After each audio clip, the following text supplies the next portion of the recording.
La première. Il faisait sombre. Le ciel était dégagé cette nuit-là. Les étoiles brillaient intensement. Elle pouvait sentir l'odeur de la pluie, tombée plus tôt dans la soirée. Elle venait se promener dans les bois quand elle aimait être seule. C'était calme et paisible, et cela lui laissait le temps de réfléchir. Marchant à travers bois, écrasant de fines branches de bois et les entendant craquer sous ses pieds, elle souriait. C'est là qu'elle entendit des pas lourds. Elle s'arrêta, écouta et regarda aux alentours. La lune était haute dans le ciel. Elle n'avait pas besoin de la lampe torche qu'elle avait apportée. Il y avait seulement du silence. Rien. Alors qu'elle continuait à essayer d'écouter ce qui pourrait être une créature de bois. « Tu entends des choses, » marmonna-t-elle, secouant la tête alors qu'elle continuait à marcher. Plus elle marchait, plus elle entendait ses pas lourds. On aurait dit qu'ils étaient juste derrière elle. Elle continua de marcher, regardant derrière son épaule. Il n'y avait rien. Arrête de t'infliger ça à toi-même. Son regard s'assombrit. Comment pouvait-elle être si effrayée? Elle n'était jamais comme ça. Mais en réalité, elle n'avait jamais eu à s'inquiéter de la présence de quelqu'un. Elle marcha plus vite, son cœur s'accélérant. Encore quelques pas.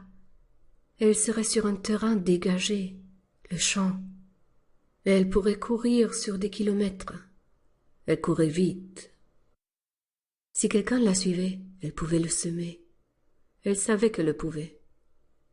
C'est là que son pied dérapa, glissant dans la boue, si bien qu'elle tomba sur le dos.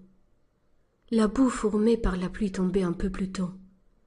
Elle cria lorsque sa tête heurta un rocher enfoncé dans le sol. C'est à ce moment-là qu'elle le vit. Elle savait qu'elle avait entendu quelque chose. L'homme se tenait au-dessus d'elle sans dire un mot. Sous son masque à capuche, il la regardait au travers de trous prévus pour les yeux. Un masque blanc avec un sourire gravé dessus. « Ne me faites pas de mal !» sanglota-t-elle. Sa voix résonna à travers les bois, mais personne ne pouvait l'entendre. Elle était à des kilomètres de la ville. « Tu seras ma première, » grogna-t-il. La voix ne semblait pas humaine. Elle était effrayante, et elle ne savait pas ce qu'il voulait dire. « Laissez-moi partir, s'il vous plaît, » murmura-t-elle. Sa propre voix lui semblait étrange à ses oreilles, suppliante et l'implorant de la laisser tranquille, se comportant comme s'il ne l'avait pas délibérément suivie. « Tu seras ma première parmi tant d'autres. » La voix était de retour. C'est là qu'elle vit qu'il levait ses bras au-dessus de sa tête et qu'il tenait dans ses mains une hache brillante et flambant neuve. Elle pouvait la voir luire au clair de lune. « Non !» hurla-t-elle, fermant les yeux.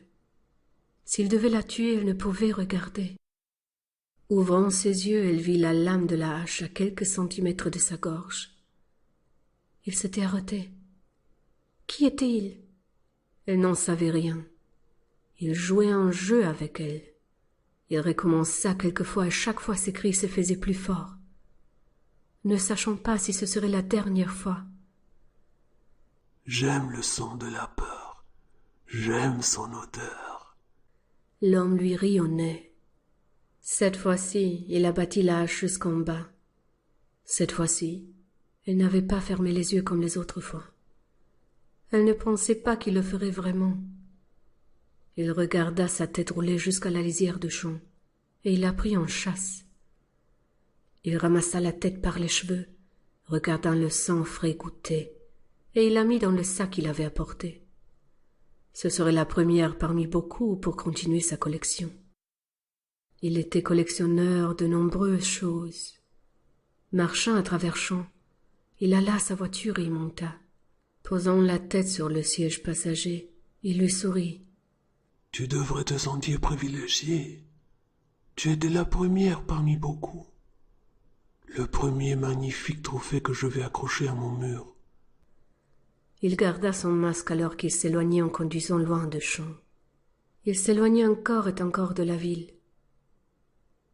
Ils allaient bientôt réaliser que ce n'était pas son danger, que la forêt n'était jamais son danger, qu'il n'est jamais son danger d'être seul. Fin.